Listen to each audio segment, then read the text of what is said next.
Uwezi kutuambia utachoma Tanzania. Uichome kwani uliiumba wewe?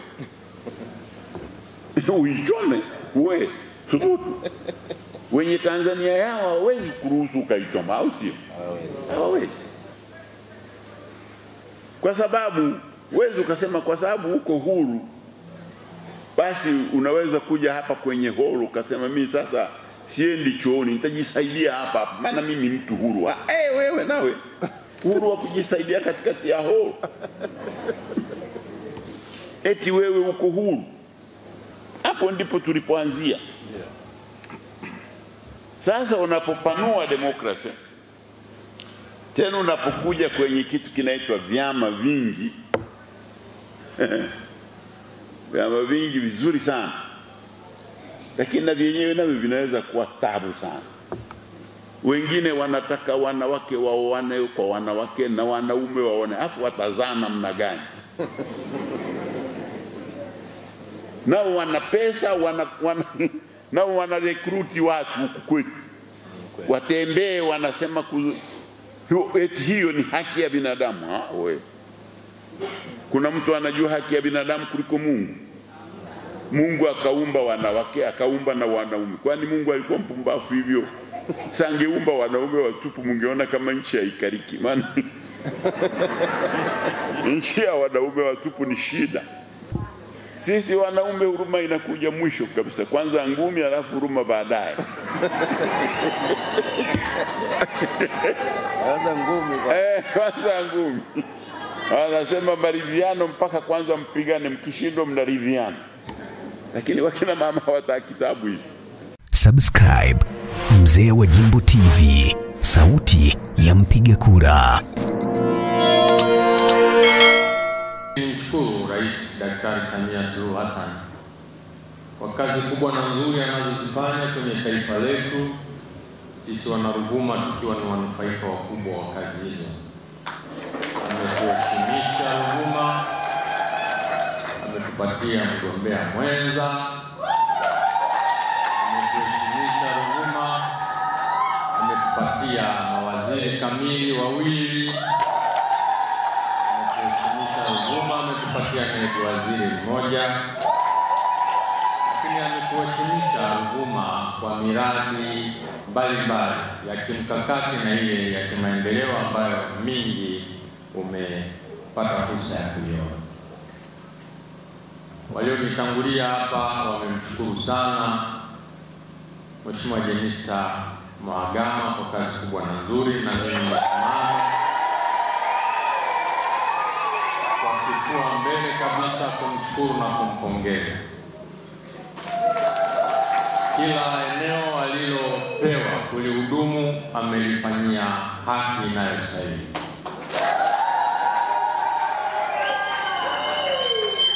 Hawa jamaa waliposimama hapa, walipokuwa wanaambiwa waseme mitano tena, walikuwa wana reserve kusema mitano tena kwa Jenista kwa sababu tu tulikubaliana kwamba ambaye tunamwombea mitano tena ni Daktari Samia Suluhu Hassan. Hawa wengine watajipambania wenyewe, lakini ngoja na mimi niseme Jenista anastahili mitano tena.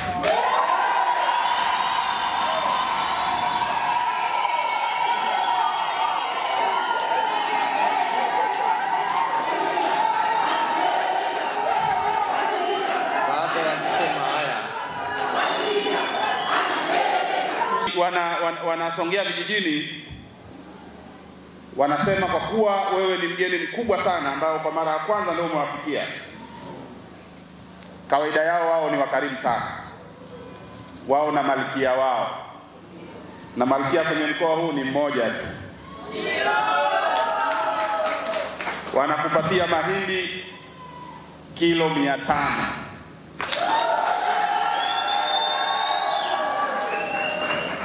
Lakini wanasema wanakupatia mchele kilo 200.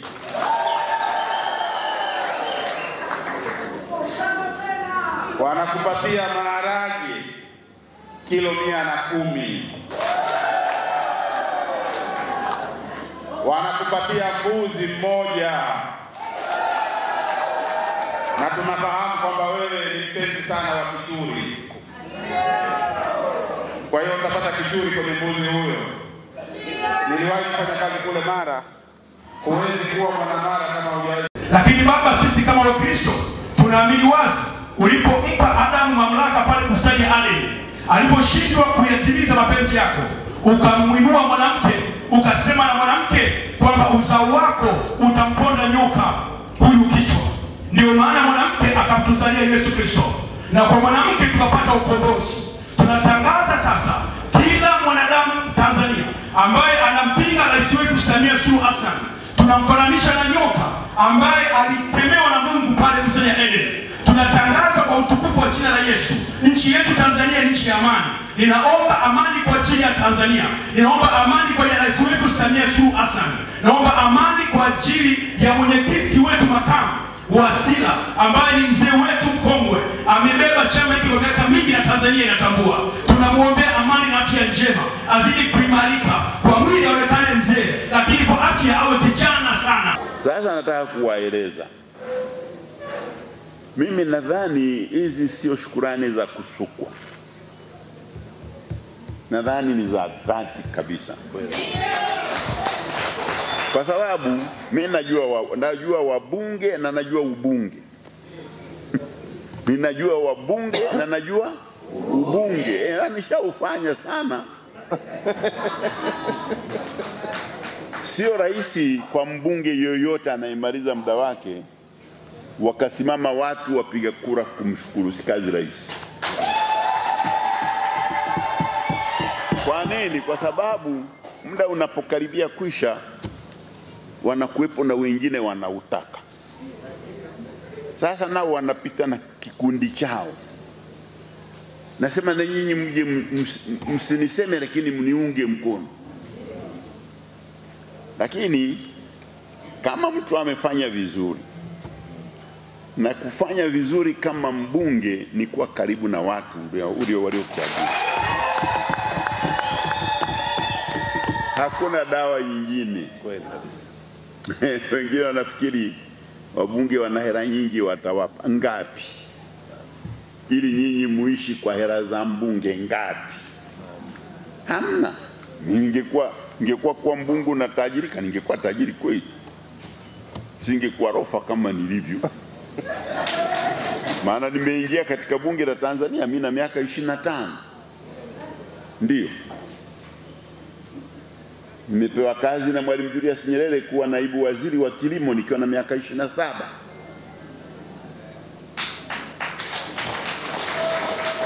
Nimekuwa mkuu wa mkoa wa Mara nikiwa na miaka 30. Na vyeo vyote hivyo vilikuwa vinanipeleka bungeni. Vyote wakati ule. Kwa na ujua ubunge na wabunge. Ukisikia watu wanakusema vizuri, umefanya nini? Umekuwa karibu nao. Umekuwa karibu na, yani hakuna dawa nyingine. Mengine yote yatafanyika. Maana kazi ya mbunge ni kuunganisha watu hawa na serikali. Kwa hiyo atamwambia rais, shule yetu, shule inaitwa nini? Mapaseni sekondari. Atamwambia shule imechakaa sana. Rais asema basi tutaitengeneza. Kazi yake itakuwa imekwisha ya mbunge. Maana yeye amesema kwa wenye uwezo, na wenye uwezo wamejibu. Ndio uwakilishi. Lakini hiyo haitoshi. Lazima uwe karibu, unatembea, unauliza wananchi, mimi ndio mbunge wenu, mseme mnataka nini, mnataka niwafikishie habari gani? Hiyo kazi ya mbunge. Ukiacha, utakapokuja kurudia kutaka kugombea, watakuuliza habari ya siku nyingi.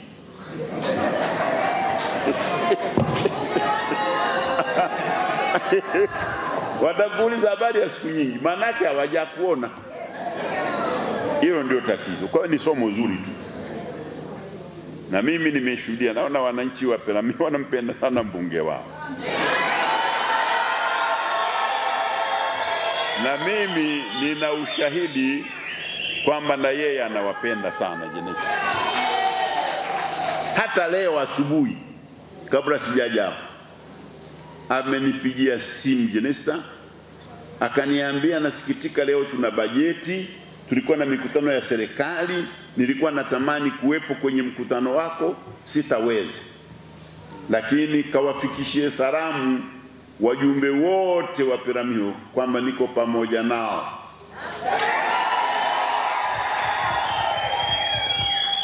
Ni mapenzi. Mapenzi tu. Na mapenzi hayauzwi. Wakina mama si mnajua, amuuzi. Hayauzwi. Ni hiari. Hiari ya nini? Ya moyo. Ya moyo, ndio. Ukiwa na moyo, ukawatumikia kwa moyo, unaowatumikia wanakupa heshima kwa moyo. Sio kwa mali. Kwa hiyo, kwa kuwa mmeyasema wenyewe, na mimi nimeongezea. Kwa sababu namfahamu Jenista miaka mingi. Na hapa mimi sio mgeni. Nimesha kuja hapa Songea nikiwa waziri wa kilimo. Nimesha kuja hapa Peramiho. Nilishaenda Madaba. Nilishaenda huko na mahali pengine nimesahau jina, wanataka kulima sukari nini wapi huko. Mukuru. Nilishafika kote huko, si mnaona najua Songea. Maana mimi fanya kazi nyingi, nilikuwa waziri wa maji, nilikuwa waziri wa kilimo. Zote nimefanya. Najua Songea. Na namfahamu Jenista kama mfanyakazi anayejitolea sana. Lakini pamoja na hayo yote, huu ni mwaka wa uchaguzi.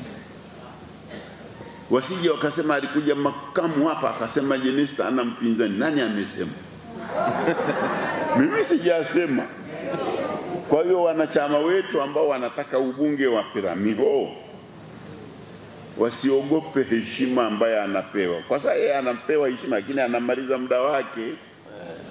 Lakini ujipime, ukiona maji marefu, bahati mbaya.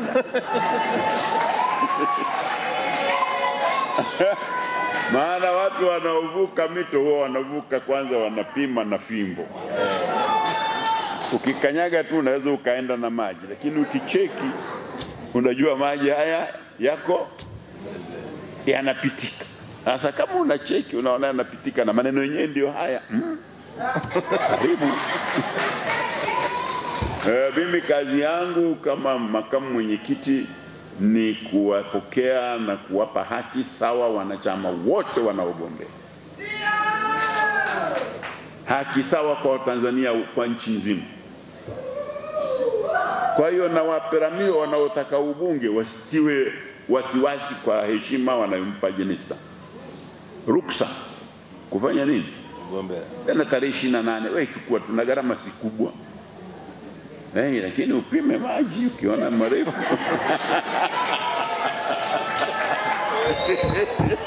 Ukiona marefu basi tena.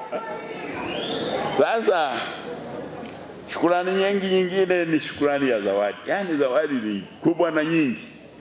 Nilikuwa namuuliza mwenyekiti, sasa magunia 5 ya unga ya nini ya mahindi unakula mwaka?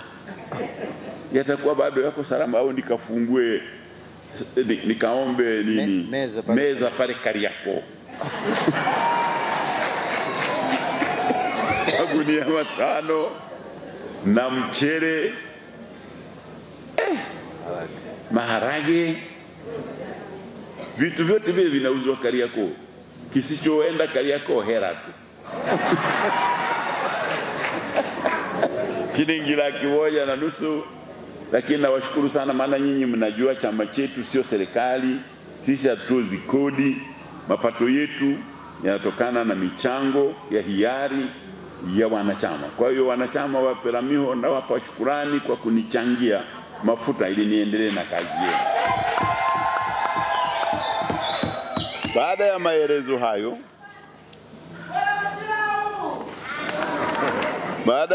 hayo, sasa darasa linaanza.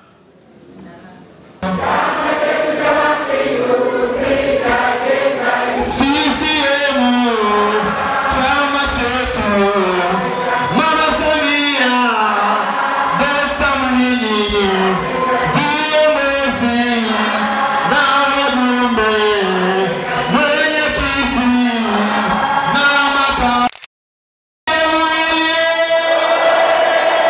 Mkuu wa mkoa kwa tabia yake si mtu anayesema maneno mengi sana. lakini akisema unamsikiliza kwa makini sana. Haya aliyosema hapa hakuyasema kwingine kokote isipokuwa hapa. Hakuna mahali ambapo amempongeza mbunge isipokuwa hapa hapa. Na maneno hayo si yangu, ni ya mkuu wa mkoa. Hayo mkuu wa mkoa nimekusikia.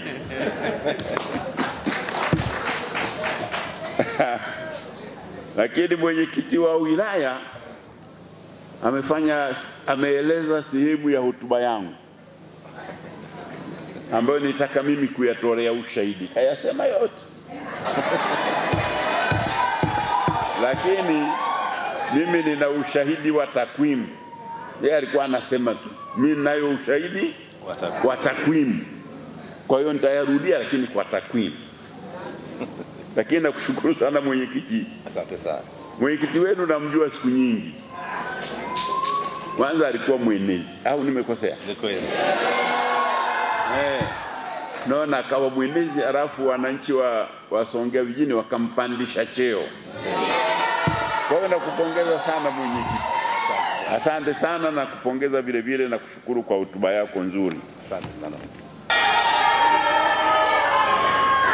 Kukubalika na watu,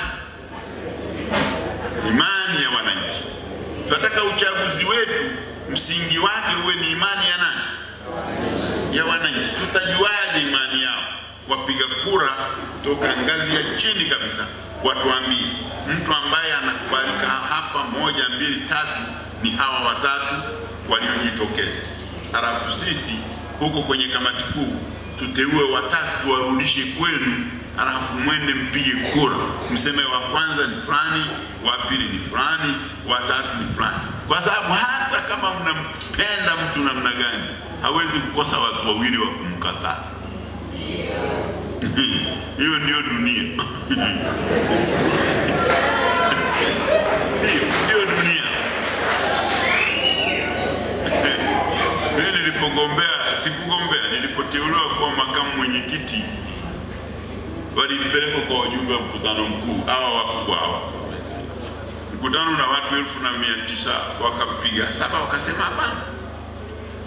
Mimi nikawashukuru sana wale waliosema hapana. Sasa mimi sio Mungu. Mimi ni mwanadamu. Sasa kweli hata 7 tu wasione dosari kwangu. Nami nikawaambia nitatumika vizuri ili na wale 7 waje wapungue. Siku nyingine wabaki 3 au waishe. Kwa hiyo huwezi kugombea ukitegemea watu wote watakupigia kura wewe. Hayo itokei. Ndio. Kwa hiyo maana mashindano haya ni ya siku nyingi. Hata watu wa Mungu waumini wanajua. Mungu akaumba Adamu na Hawa akamweka kwenye bustani. Akawaambia mle matunda yote isipokuwa la katikati. Akaja shetani akamwambia Hawa, eti, maana waongo wote wanaanza eti.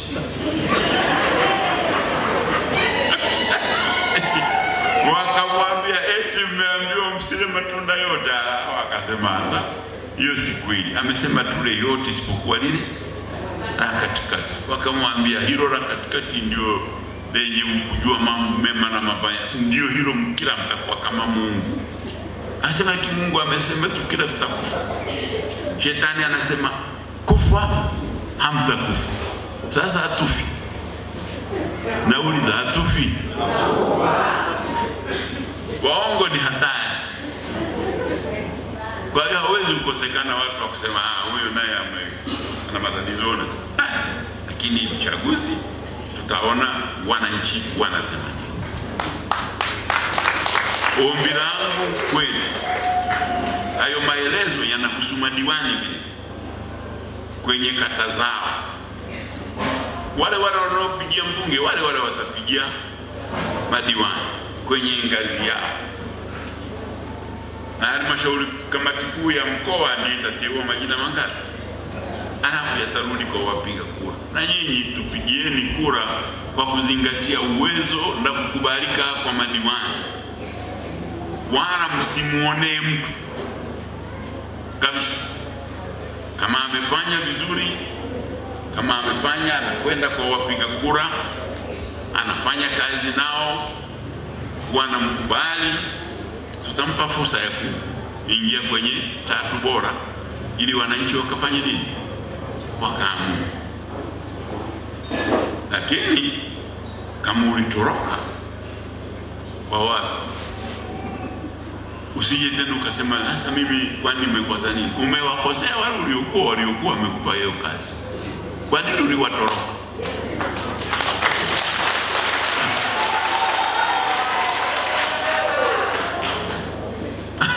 Kwa nini uliwatoroka? Nilienda hata nikakuta mbunge mmoja alikuwa ametoroka muda mrefu. Sasa akasikia anaenda naye akaja. Anawaambia wananchi nimerudi nyumbani. Nasema ulikuwa umeenda wapi? Wanamwambia nilisafiri. Sasa mbona hukutuaga sisi waajiri wao? Wananchi hao. Sasa kama umefanya vizuri, tena nikwambie madiwani, ni watoe pressure ya kule. Kama umefanya vizuri katika miaka mingapi, mashahidi ni watu watakuwa wameona, na wapiga kura wale watakuwa wamesikia unasifiwa na wananchi. Ukisifiwa na wananchi na vikao vikasema sifa hiyo unayopewa na wananchi ni safi, kamati ya odo mwisho haiwezi kupingana na maoni ya wananchi. Haiwezi. Itapingana na maoni ya wananchi yenyewe, itakuwa imetokana na nani? Kama haikutokana na wananchi, ilitokana na nani? Maana mamlaka ya nchi hii yote iko mikononi mwa nani? Mwa wananchi. Na Mungu anasema linalofanyika duniani limekubaliwa wapi?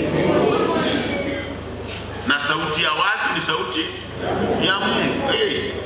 Sasa kama sauti ya Mungu inasema diwani ni huyu, wewe unakataa, wewe una mamlaka gani kuliko Mungu?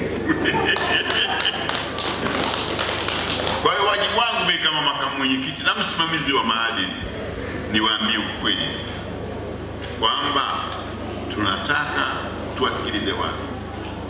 Na kwa kweli nawaambia wapiga kura na wagombe, hasa wagombe, muache mtindo ule wa zamani wa kufikiri utashinda kwa kugawa hela.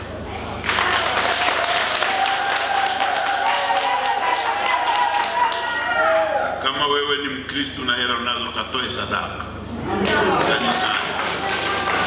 Kama wewe ni Muislamu, nenda msikitini ukatoe nini? Sadaka.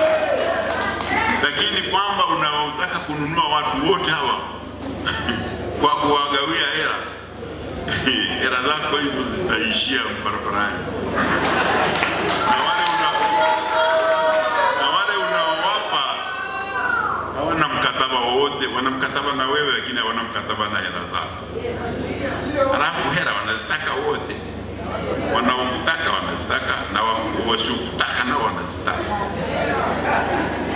Sasa ukija kushindwa na hela umegawa, usije ukajinyonga, maana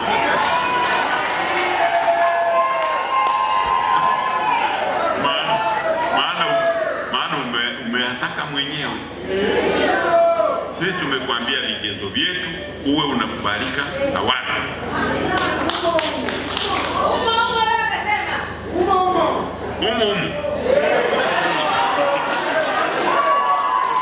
Kwamba ilani yetu imetekelezwa vizuri. Hata ile barabara ambayo imesemwa haijakamilika ni mkandarasi alivuruga tu. Kwa hiyo tukachelewa kuendelea. Lakini zile barabara zote ambazo zilitajwa katika ilani ambazo zitaendelea kutekelezwa chini ya ilani mpya zote. Ndio maana na pembejeo nimeuliza, na ilani hili na mambo mazuri sana, ngoja mje mkae muisome vizuri. Inashughulika na maisha ya watu. Ile ilani inazungumza wakulima wanawezaje kuongeza mazao, teknolojia gani itumike. Tumesema tusambaze matrekta 10,000 kwa miaka 5 ili watu badala ya kulima tu na jembe la mkono wao wanaweza kukodisha trekta kwa bei nafuu akalimi ili kupanua kilimo. Hapo kuna ubaya. Kuna chama kingine kina matrekta 10,000 kiko wapi? Tuna kazi hapa ya bandari ya Mtwara. Tunataka kujenga reli mpya ya Mtwara inapitia hapa kwenda Mbamba Bay, na ile ya kwenda Liganga kule Mchuchuma kwa ajili ya kubeba chuma wa kibimbi na ruli kinabebwa na nini na train. Kwa tunataka kujenga reli na tumekubaliana ijengwe katika muda wa miaka mingapi, na ile reli iliyoachiwa na marehemu mama ameipeleka mpaka imefika Makutupora na wakandarasi wako mpaka Kigoma na Mwanza, na inaenda mpaka Burundi na zinaendelea kujengwa. Aliachiwa bwawa la umeme la Mwalimu Nyerere likiwa na 30%. Leo limekamilika kwa miaka 100% na limeondoa mgao wote wa umeme uliokuwepo hapa nchini. Tarehe 19 tunaenda Mwanza kushuhudia rais anazindua daraja ambalo limepita katikati ya Lake Victoria juu, na lori zitakuwa zinapita juu na maji yako chini. Nani kama Samia? Alafu mtu anawaambia dikteta wewe mwenyewe. Dikteta anafanya maendeleo, dikteta anafanya biashara zake mwenyewe. Tofauti za mawazo haziwezi kuwa kutufanya tuwe nchi zaidi ya moja. Kwa hiyo turidhiane, akasema jambo la kwanza kuridhiana. Lakini la pili tuvumiliane. Na la tatu tufanye mabadiliko mahali panapohitajika. Na la nne tujenge upya mahali panapohitaji ujenzi mpya. Katika maridhiano kwanza akaruhusu waandishi wa habari waliokuwa wanasema zimeminywa waandike bila hofu, waikosoe serikali mahali ambapo wanaona serikali inafanya nini, inakosa. Kwa amani, na watu wako maadui zetu, hatuna maadui kama serikali, lakini huko Ulaya huko kuna NGOs zina mambo na zina pesa. Wengine wanataka wanawake waoane kwa wanawake na wanaume waone, afu watazaa namna gani? Nao wana pesa, nao wana recruit watu huku kwetu watembee, wanasema eti hiyo ni haki ya binadamu. Wewe, kuna mtu anajua haki ya binadamu kuliko Mungu? Mungu akaumba wanawake, akaumba na wanaume. Kwani Mungu alikuwa mpumbavu hivyo? Sangeumba wanaume watupu, mungeona kama nchi haikariki. Maana nchi ya wanaume watupu ni shida. Maana wakina mama ni wasuluhishi wa migogoro, hata katika familia wao ndio wanasuluhisha migogoro. Walipewa huruka tu na Mungu, ni watu wenye huruma. Sisi wanaume huruma inakuja mwisho kabisa, kwanza ngumi alafu huruma baadaye.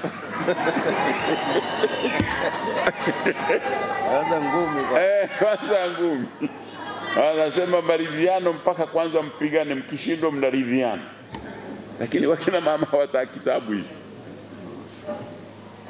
Tuna amani.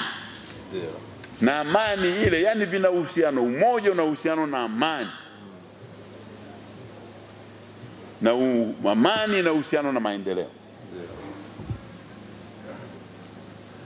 Sasa kuna jambo moja nataka niwaambie, linaitwa uhuru.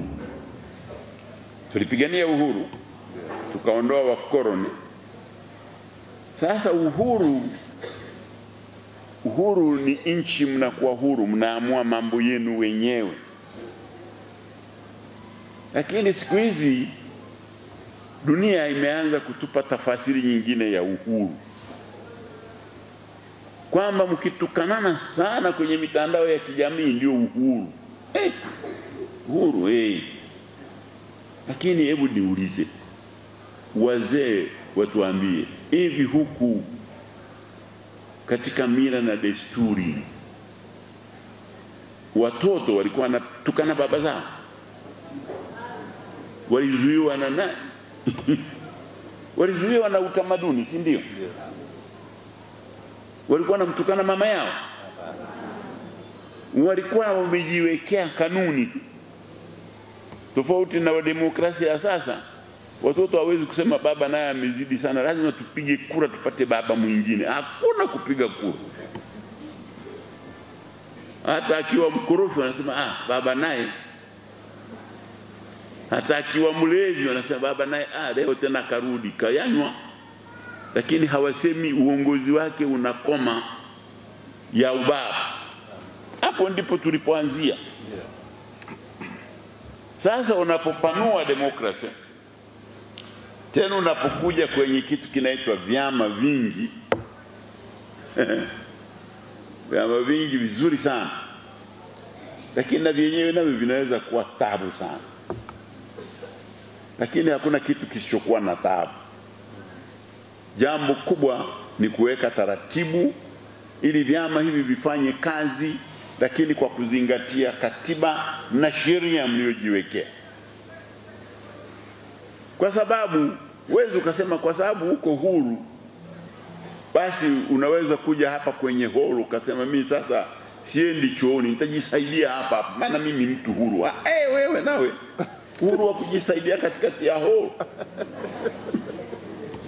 Eti wewe uko huru?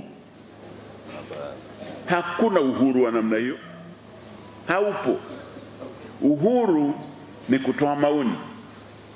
Uhuru ni kufuata sheria.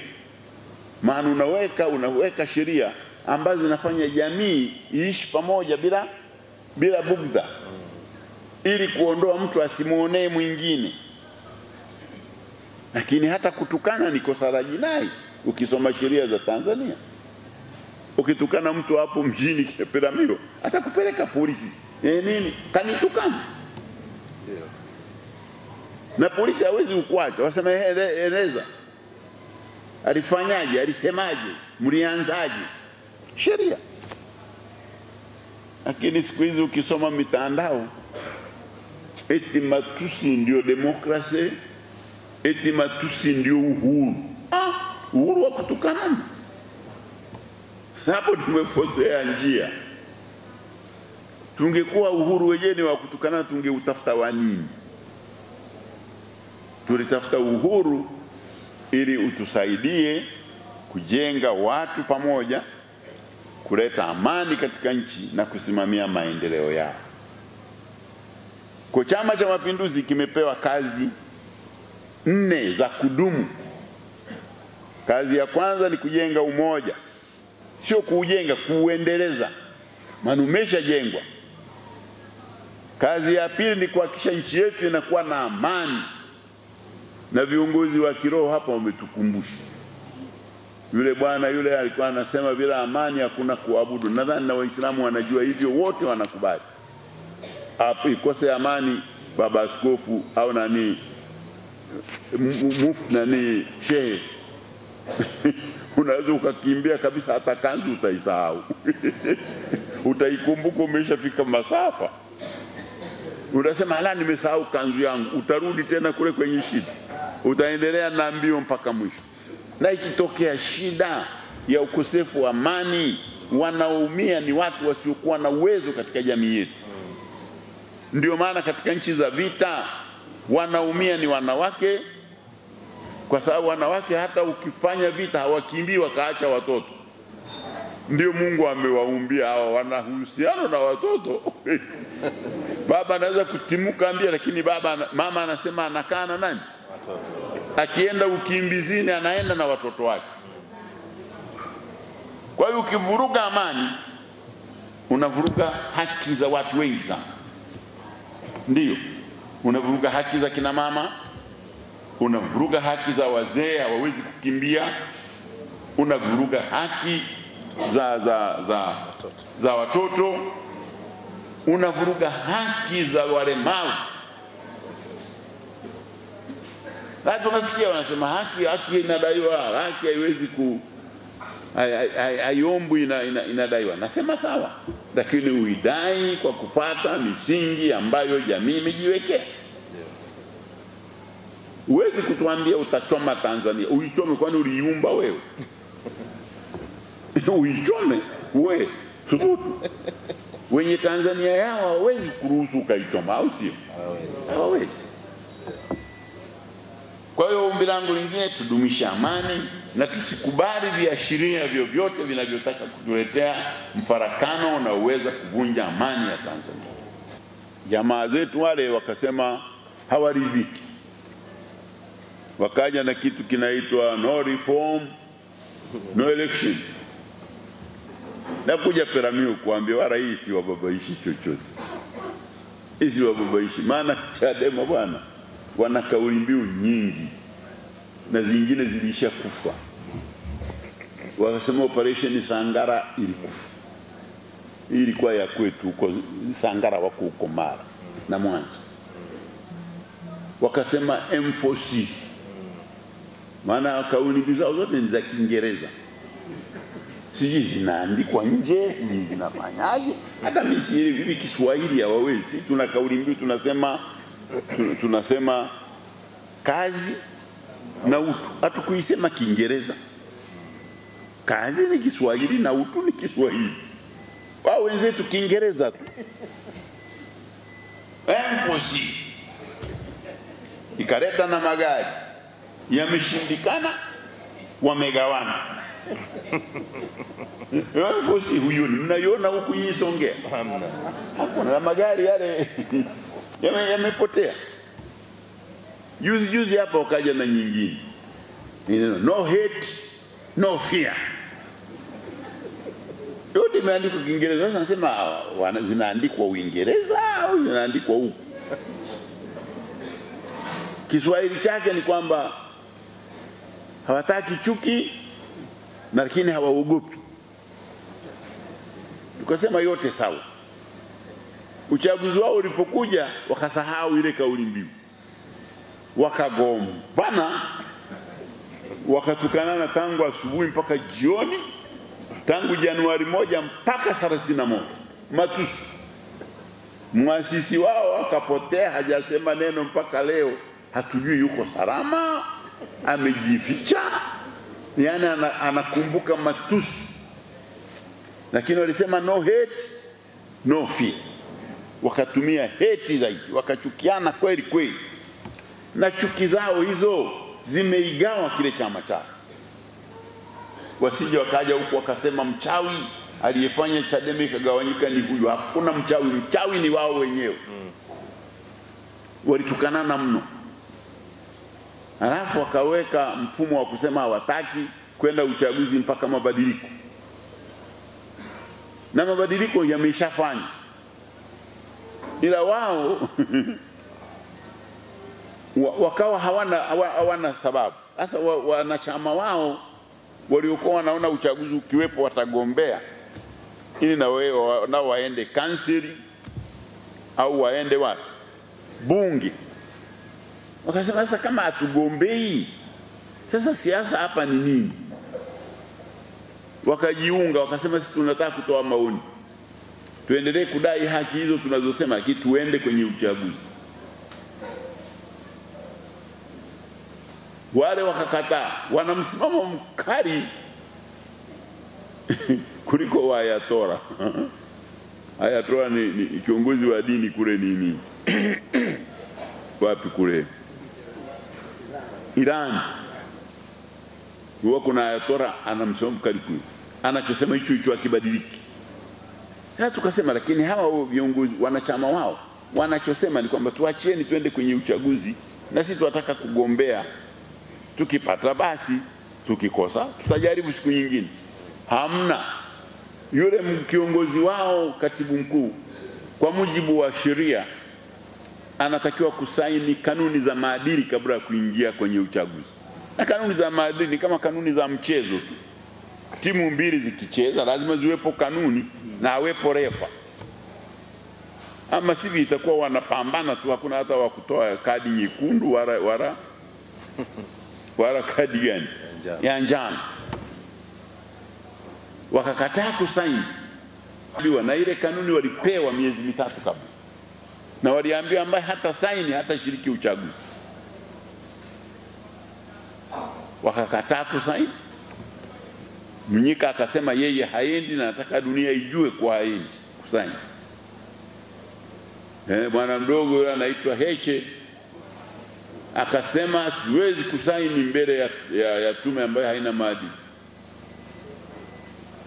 Walikuwa wanasema kama wanafikiri ni mzaha tu. Nampongeza sana na namshukuru sana makamu mwenyekiti kwa namna ambavyo ametujenga, ametuimarisha viongozi na wanachama katika maeneo yetu ya mkoa wa Ruvuma. Tumpigie makofi mengi sana.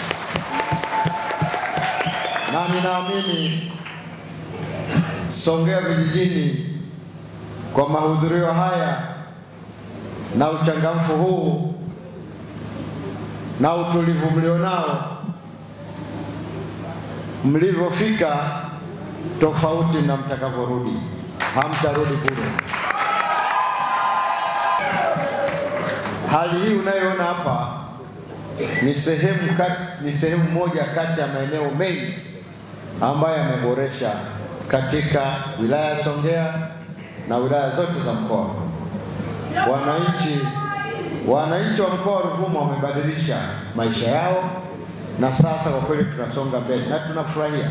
Na ndio maana hizi ahadi ya mitano tena kwa Daktari Samia Suluhu Hassan tunamaanisha, kwa sababu hali ya uchumi ya wanaruvuma imebadilika sana. Na sisi tunajivunia sasa tunayafikia masoko kwa sababu ya barabara zetu zimefunguka. Miundombinu ya barabara ndio inayochochea maendeleo ya wananchi. Leo hii unayozungumza Mheshimiwa Makamu Mwenyekiti, wilaya Songea vijijini ukielekea huko Mitomoni kunajengwa daraja moja kubwa sana linalounganisha Songea vijijini na wilaya ya Nyasa. Daktari Samia Suluhu Hassan ameleta zaidi ya bilioni 12 kujenga hilo daraja. CCM oye! Na mambo mengine mengi ambayo ameyaleta Mheshimiwa Rais hatuwezi kuyamaliza kupitia kikao hiki cha leo. Lakini tuahidi kama ambavyo wenzetu wamesema kwamba mwaka huu wa uchaguzi sisi kazi yetu ni moja tu, ni kwenda kutiki, au sio? Tunachukua, tunaweka. Subscribe Mzee wa Jimbo TV, sauti ya mpiga kura.